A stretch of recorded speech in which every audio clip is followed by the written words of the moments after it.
Comey's firing has been swift and sharp, ranging from condemnation to comparisons to the most infamous White House scandal in modern American history, the so-called Saturday Massacre in 1973. President Nixon publicly firing Watergate special prosecutor Archibald Cox, or getting it done through someone else, Robert Bork, and abolishing the entire Watergate task force months before he was forced to resign. Marc Thiessen is a columnist for The Washington Post and fellow at the American Enterprise Institute. Richard Fowler is a radio talk show host. Both are Fox News contributors. Good to see you both, gentlemen. Good to be here. Good to see you, Shannon. Okay, so this is what the president has to say in one of his many tweets this morning. He says, Comey lost the confidence of almost everyone in Washington, Republican and Democrat alike. When things calm down, they will be thanking me. I mean, Richard, just last week we heard from Hillary Clinton that basically he cost her the election, and now he's President Nixon? Here's the thing. I wouldn't go as far to call Donald Trump President Nixon here, but what I will say is that the timing of this is why people are so alarmed here in Washington and throughout the country. Because if Donald Trump really had a problem with Comey, he could have fired him on January 21st, right? Like when he fired, or when Jeff Sessions fired all the assistant U.S. attorneys across the country saying, we don't want you, you got to go. The fact that they waited so late to do it, and also we learned yesterday from other networks reporting that there has been grand jury subpoenas issued for colleagues of Mike Flynn.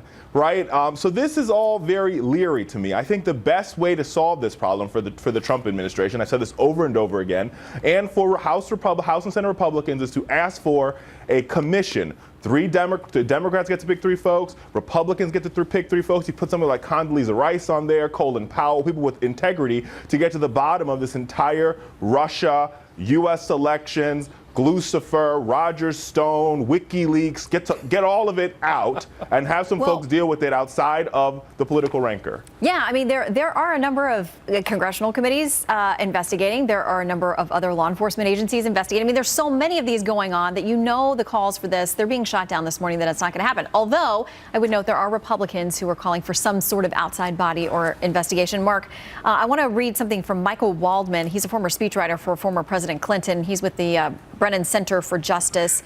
The president of that, he says, this has every appearance of a cover-up, a possible act of obstruction of justice, just as much as Nixon firing Archibald Cox.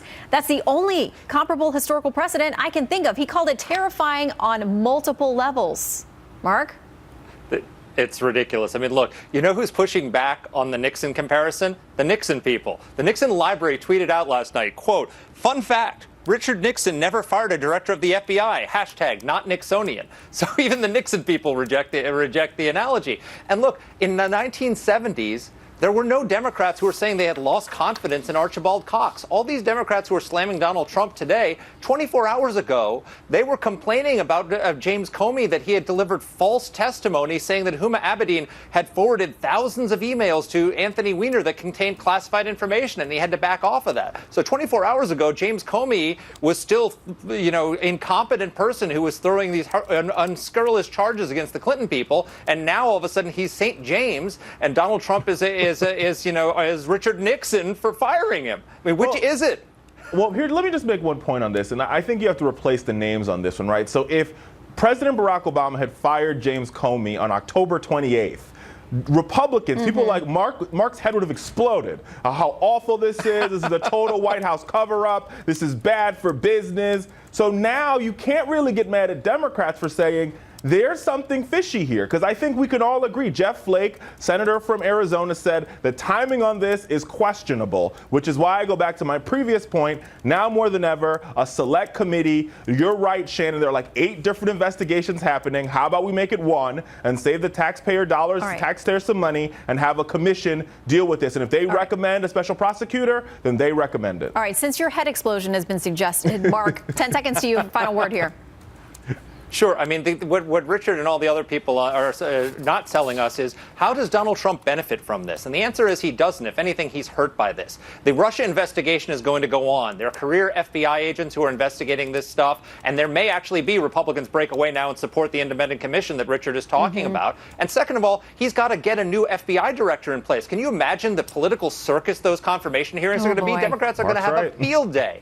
So you know, this is not exactly good for Donald Trump. It will be a brave brave man or woman who decides to take on that role, they will be a true patriot. I think we could agree. All right, Marc and I nominate Richard. Good to see you. We'll get back to you on that. I'm hearing it's not Richard, but we'll let you know. Thanks, gentlemen. It was interesting.